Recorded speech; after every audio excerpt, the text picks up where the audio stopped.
Good evening and welcome to BronxTalk. The war in the Middle East continues to spin out of control. After the October 7 massacre by Hamas that took the lives of 1,200 and led to the abduction of an estimated 240, Israel's response in Gaza has taken the lives of an estimated 15,000, some say even more, and caused a growing humanitarian crisis. Here at home, protests and divisions have already riled an already politically fractured society. Tonight, we brought together two Bronx religious leaders who have recently returned from a trip to Israel. We'll talk with them about what they found and see if we can together find a path towards peace. Please join me in welcoming the Commissioner of the New York Peacebuilding Commission, Sheikh Musa Drammeh. Sheikh, so nice to have you with us. Thank you, Gary, for having me. I'm happy to be here, but not the reason why I'm here. Yeah, well, maybe we can come up with something. Wouldn't it be nice if we could solve some issues? And also the Executive Director of the Center for Shared Society at the Jewish Community Relations Council, JCRC of New York, and the Commissioner of the New York City Commission for Human Rights, Rabbi Bob Kaplan. Rabbi, nice to have you with us. Thank you for having me. Well, let's just talk about the trip. Rabbi, it was your organization, JCRC, that put it together, I'm sure with others. Why did you go? What was the agenda? I mean, you're not going to win a war, I suppose, but maybe you'd like to solve some problems. Well, first let me say that we are the JCRC of New York. Okay. And while we are intrinsically tied to Israel and what is happening in Israel, we are concerned also, extremely concerned about what happens here in New York City. So we run missions to Israel, what we call study tours, on a regular basis. Several a year. We did one just a year ago. The Sheikh came on that one as well. And right after October 7th, and we began to, I guess, recover. I'm sure not many of us have you really attempted to recover, right? A little bit, and we understood. All missions, all study tours have been put on hold. We had several on the drawing board. We understood that what we needed to do was bring folks there, because what they're hearing, the consistency on the media, what was happening on television or social media, could not begin to impact them and have them understand what happened. Because you get kind of glassy-eyed, they said and after you get a 9/11, distorted it look? almost becomes terrorist pornography. I mean, you just watch it over and over again. You lose some of the impact of the story because they're consistently playing the same story. We needed to get over there for two reasons. One is and there were two missions that went. One was a political mission of different elected officials around the city. And then ours was an interfaith mission. We needed to bring folks representing different faiths in New York to where it happened, to hear the stories of those who were directly impacted and to see firsthand what the space, the time, the energy looked like and how traumatized Israel as a nation was. So that when they come back home, they can relate it firsthand and have their own impressions rather than take the impressions that they get from CNN and NBC, et cetera. That, but much more than that. So they can really be more informed leaders in their own communities. Go back to their own communities. It's not just something I saw on TV, not just something I read on social media. I was there. I saw it, or I heard firsthand the story of somebody who was 36 hours in a safe room while terrorists outside were literally blowing things up and trying to get inside. This is a perfect segue to your colleague, Sheikh Musa Drammeh. Did that help getting that opportunity by JCRC for you to be able to see it and then communicate to others who, have maybe a different point of view than the Jewish community in the Bronx? Yeah, absolutely. My wife and I went for two reasons. Number one, anybody can be friends in good times, but you know who your true friends are in difficult times. And after October 7, knowing what the Jewish community was going through, as Muslim leaders, we could not sit idle and let them, go through it alone. In other words, you saw it as a more global collective issue than a necessarily partisan issue or religious issue. No, it was a human issue. Human issue. It was a human issue. Number one. Number two, we are Muslim leaders who represent 1.9 billion. 90% of them are extremely connected to the issue of Palestine. But also almost 90% of them have very little right information about the issue on the ground. They're emotionally driven, they attach you to it, but the knowledge is not 100%. So you went there to get a first-hand look and be able to communicate that. We have no choice.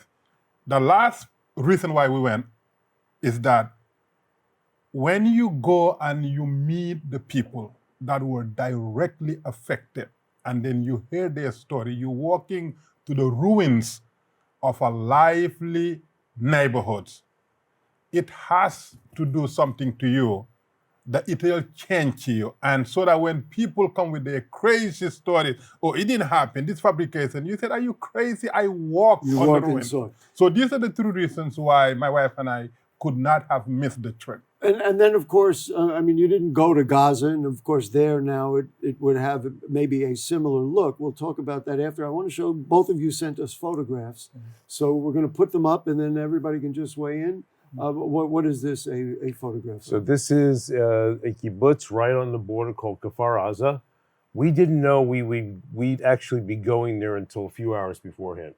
Everything was extremely fluid, but working with the foreign ministry and other leadership in Israel, they allowed us to go down to the area.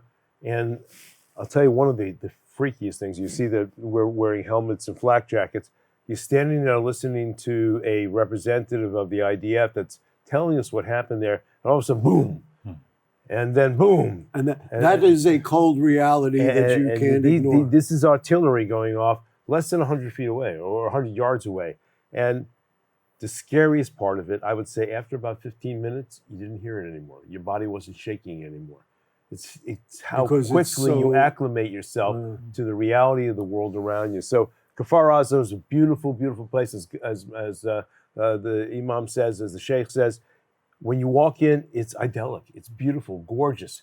You turn a bend, and then you see what you saw there. All right, let's keep going. We got a bunch of photos. This is a similar location. This is all Kfar Aza. As you walk in, as I said, these are homes of people right near the gate that was broken down when the terrorists came in, and they were completely burned out. But I've seen burned out things before. However, there was something there that really shook us tremendously. When we walked into certain rooms, shrapnel holes all throughout the walls, and the smell of death. You just knew the smell of death was there. And we know what happened inside that room. 2 people were killed inside that room. I've seen pictures of the bodies, and it just shook me. I had to leave. And I've been in some tough places before. Did you want to weigh in on any of what he said? Because there are other photos, but go ahead. No, absolutely. We're human beings. Certain sceneries will never escape your psychic. And I think walking... You can't unsee it. No, you can't unsee it. I understand that. All right, let's go. I think we have number 3. Let's see what that one is. Yes, you sent this one. Yes. What is this? This is one of the shrapnels. And there are many, even the bite. So this was like a bomb. Excuse me, my ignorance. Happily, I don't know much about military stuff, but this was a shrapnel from the bomb of some from sort? the bombs that they use, and even the bicycles that they use to go from house to house. Imagine that, were left there. One thing when we went there. A lot of the things were not moved. You walk into a home, the only thing that was not there is the occupants. But everything, even the kitchens and everything, is so horrendous. The dishes were still in the sink. Everything. The laundry was still out. The people were just gone. And it just happened in moments. And it happened. These were idyllic places. Most of these small villages, these kibbutzim and other villages right on the border, these were made up of people that were looking for peace. Yes. There were people that were there that had spent their lives trying to figure out how we're going to go beyond the conflict. Let's go through some of the pictures because there's politics and there's another side to this. This woman clearly distressed. She is the chief of emergency medicine at Assuta Hospital. This is one of the hospitals where the first victims were brought right after the terrorist attack, but I can't tell you how many times we were there. We had to get out of the way because a helicopter landed with casualties from the fighting in Gaza. Yeah. So she is more than distressed. She is edged out. She is traumatized, but she did what she needed to do on a consistent basis. She could. All right, and the next one, let's put up that next photograph. This one was both of you probably wearing garments that you'd rather not have to. It must have been strange as heck to put that on. Yeah, because we were very close to Gaza. This was the closest you can be to Gaza, and every second you heard the military and the fighting activities. I mean, the noise is so horrendous. I mean, so you're right by the border, so that's why. Obviously it's close and they don't allow, anybody there, and whoever's there must be in protective gear. One of the things that was clear, because we're going to show just a run of a couple of these pictures, there were then meetings. You sat around tables. What was discussed at those meetings? And we can show some of those photos. Let's take a look at some of the photos here.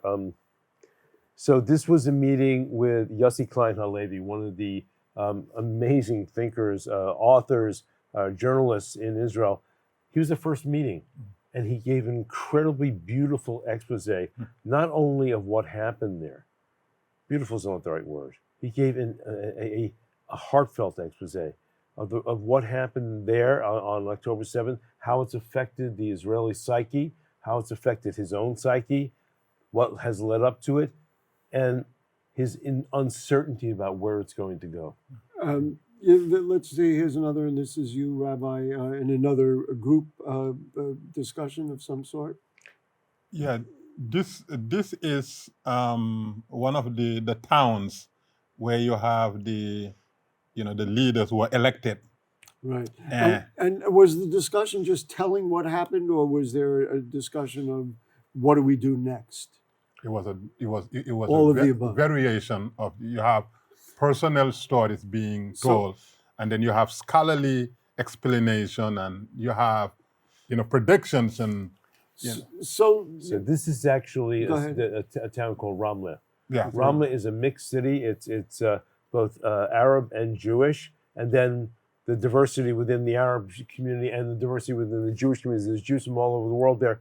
Another friend of mine, Mohammed Razvi, Mo Razvi from Brooklyn, he runs an organization called COPO. We have done work in this city for the past 15 years in helping to put together a diversity council, working with the community. We've done this for the U.S. State Department.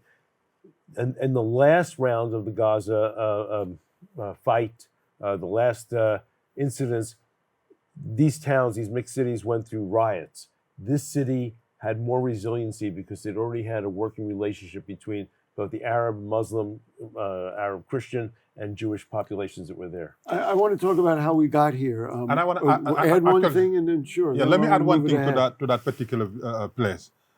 The top two officials, elected officials, one, the family was in Gaza, and his partner, his children were serving in IDF military. Oh, really? Yes. So you got both sides of the both coin. sides. So that's how intertwined, the Israelis and the Palestinians. So I actually have one powerful story to tell you about. If you can go back to that picture, it would be really amazing. One of the participants there, the Arab Muslim fella, when we first ran into Mo and I about 12 years ago, Mo was talking about the work that he does with law enforcement in Brooklyn between the Muslim and the Jewish community. This guy walked over to Mo and said, I can't do what you're doing. They're the enemy. I can't possibly cooperate with them. This is what I want to start He is now addressing. A city council member. He is now a member of the Diversity Council and actually on the list to be an MK, a member of Knesset in the Arab Party. He asked me, where's Mo? I didn't recognize him at first. He was the guy that Mo spoke to 12 years ago. He says, Muhammad helped me do a 180 by showing me how I needed to truly help my co-religionists in the city Well, of Ramla. that's encouraging. Yeah. Benjamin Netanyahu, many people, number one, blamed him for the security failure to say, hey, wait a minute, supposedly Israel has the most sophisticated defense in the world. And then, you know, for all the time that you have been prime minister, you have not shown any of the Palestinians any respect, any regard, and therefore not to say that Hamas certainly is correct, but Palestinian people still feel like, you know, lesser human beings, et cetera, et cetera. Is that how you view it? Is that how you view it? That the prime minister, with his very strong right-wing views, what he did with the judiciary and all that, has set the tone for this kind of anger and in a way caused it? I mean, is that a fair thing to say? No, I have two things to say about it. Number one, the reason why our presence there at that particular time was so profound is that you can only relate to the feelings of Israelis when you're there. And we're here marching, we're here shouting, but the Israelis are there for survival. They're fighting for survival. Right now, they don't even want to talk about Netanyahu, left and right, they fight for survival. So therefore, when you're there and you see the feeling and the unity that they have for survival, then you can relate. It's very much like here after 9/11, that people who were Democrats supported President Bush, and you know he was our leader, et cetera, et cetera. Yeah. But let's be clear, Rabbi. I'd be curious what you think. You didn't go to Gaza and see that destruction, and that's what's going on now.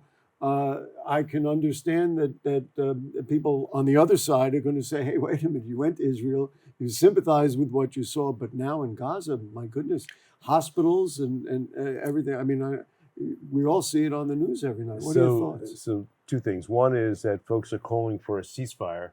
Well, there was a ceasefire until October 7th. That was the state of affairs at that point, and the ceasefire was broken by one side in a inhuman way. Absolutely in true. an inhuman way. So I just need to put that out there, is that what Hamas did, it was such vile hate, made humans do inhuman things. Secondly, my heart, anyone I know, heart is broken about the amount of people that are being hurt and killed, and especially children in Gaza. I am not Israeli. I am an American Jew. I am a New Yorker. I'm concerned about what's happening here. I'm concerned about what's happening there, but I can have input into what's happening here. Israel's going to have to figure out how it's going to navigate after this war is over. So the amount of hate, the amount of destruction is devastating. Do you think that now the ceasefire brought us hostages released? Do you think it would be a good strategy now for the president to insist on another ceasefire, bring more hostages home, and try to get the Israelis to get a different, way, a different method, or at minimum provide humanitarian aid for Palestinian I think people? that again, I can't speak on behalf of the government of Israel. During the release of the last group of hostages, there's still well over 100 there right now. Right. Who knows who's alive? Who knows who's dead? We just don't know. And now it's going on day after day after day. They did call a ceasefire. It wasn't a full ceasefire. It was a cessation. Right. It was a cessation of fighting. If more hostages are released, then Israel has the right to step back into that cessation of fighting. I'm not the government of Israel. Ultimately, I don't get to call the shots. All I know is at the end of the day, there'll be a lot of folks who are dead, and I'm really praying that there'll be some resolution out of this. I must ask you the same question then.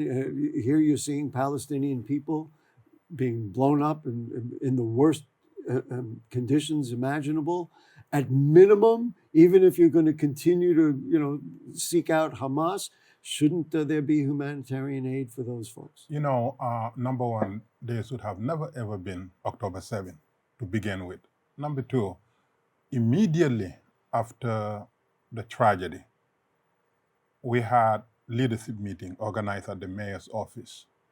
And unfortunately, as leaders, our responsibility, our moral responsibility was a unified condemnation of October 7 occurrence.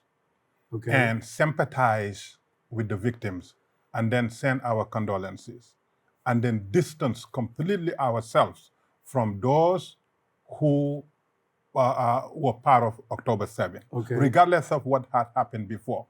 Had we done that as Muslim community, as leaders, we knew 100% what was done on October 7 will never, ever, get Israeli response, appropriately. It will be overreaction because which is what you're seeing. Which is what is happening. But my point is shouldn't they at least work with the United States government and provide humanitarian aid? Obviously, it doesn't matter whether you're dealing with the Palestinians or Israelis. Killing and deaths are not acceptable, are not welcomed by anybody else. But we have to also understand the nuances of the situation. There are a lot more to it than most of us know. And unless you're on the ground and you see what's at stake, then your language will be different. Calling for ceasefire is beautiful, and no death should be permitted. No death should be celebrated. But this situation is so complex that I think we have to leave it to those that, number one, have access to decision making, number two, have understanding of what is happening. But it is not as simple as just calling for one thing. I want to jump in on that. I think we need to ask Hamas if they're going to do it again. Is this a plan of action? Yeah. Are you going? I think the trauma of a society that this happened to is deep, and the fear is that Hamas, once they've sort of licked their wounds a little bit, will come and do this again. So, is anyone asking Hamas to back off from their notion of destruction of the state of Israel? I think that would be a question that would not receive. This river to the sea stuff. When you begin to talk to and unpack it with folks, you have to say, like, excuse me, what about the folks who are living there right now? These millions of Jews, Israelis, both as Jews and Arab Israelis, because remember, it wasn't just Jewish Israelis that were held hostage or killed. There were foreign nationals from Thailand. There were other Arabs that were killed as well. So the question is Hamas going to back off from its pledge to destroy the state of Israel? And I have to say, is Netanyahu going to back off his objection to a two-state solution? I believe that is our only solution at this point in time. I was going to ask is a two-state solution. But you're not hearing that from Benjamin Netanyahu. He seems interested. Again, I'm not the Prime Minister of Israel. I disagree with the Prime Minister of Israel on that issue of a two-state solution. I think that is the only solution for this situation, is to have a viable Palestinian state and a viable Jewish Israeli state. The only nation in the world that is being asked to give up their nationhood are the Jews. It's a little bit disconcerting to the Jewish community when we're told that everyone else can have one, you can't have one. Yes, I believe in a two-state solution. I think it's the only way to go about doing it. And the details is where we're going to have the hardest bit of the negotiation. Sheikh, I'm curious to know your impression, and maybe you don't want to go there, but we had Professor Alon Ben-Meir on here, who's a commentator. He's a former peace negotiator between the Arabs and Israelis. And he basically said Israelis will get frustrated with Netanyahu because they don't agree with the way all of this was handled. And we can get a two-state solution only if Netanyahu is no longer the prime minister. You agree with that? Do you have thoughts about that? Well, no, I have zero knowledge about it. However, I thought that was yeah. going to be the case. I was Yeah, asking a no, political however, question. I want to chime in into... Got about a minute, and then we'll Yeah. give you a minute. Go Yes, ahead. I want to chime into the idea of two-state solution. I think the conversation, even when we talk about ceasefire... Got to get to it because we are running out of if time. we talk ceasefire, we must always marry it to the fact that you give hope and aspiration also to the Palestinians. That's correct. Mm-hmm. I think that Rabbi Bob will give you the... So again, prior to October 7th, there seemed to be a bit of disagreement with the Netanyahu government and its direction it was taking Israel in by a large segment of the Jewish population and the non-Jewish population of Israel, by Israeli citizens. And the protests were consistent and strong. I don't think that's left. Correct. And I think it will come back, so to speak, on the guitar in a loud way.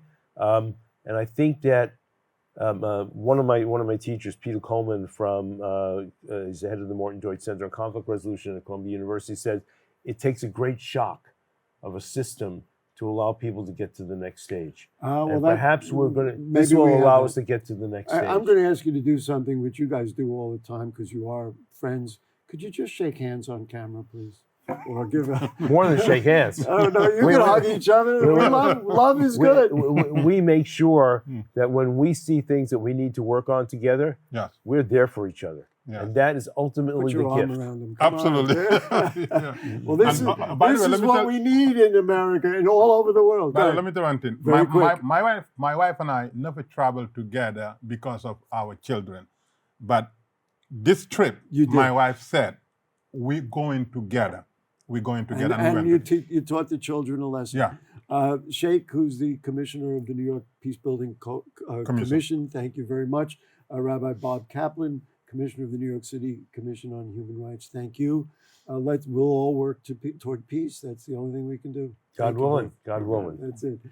We thank our producer, Rebecca Hemick, our director, Will Guzman, the cast of thousands who work with us here in the studio, and of course to you too, people of the Bronx. We're fighting for peace all the time. Next week, we'll talk with City Controller Brad Lander about the mayor's proposed budget cuts and much more. So if the curtain don't fall and the creek don't rise, we'll see you then. Good night.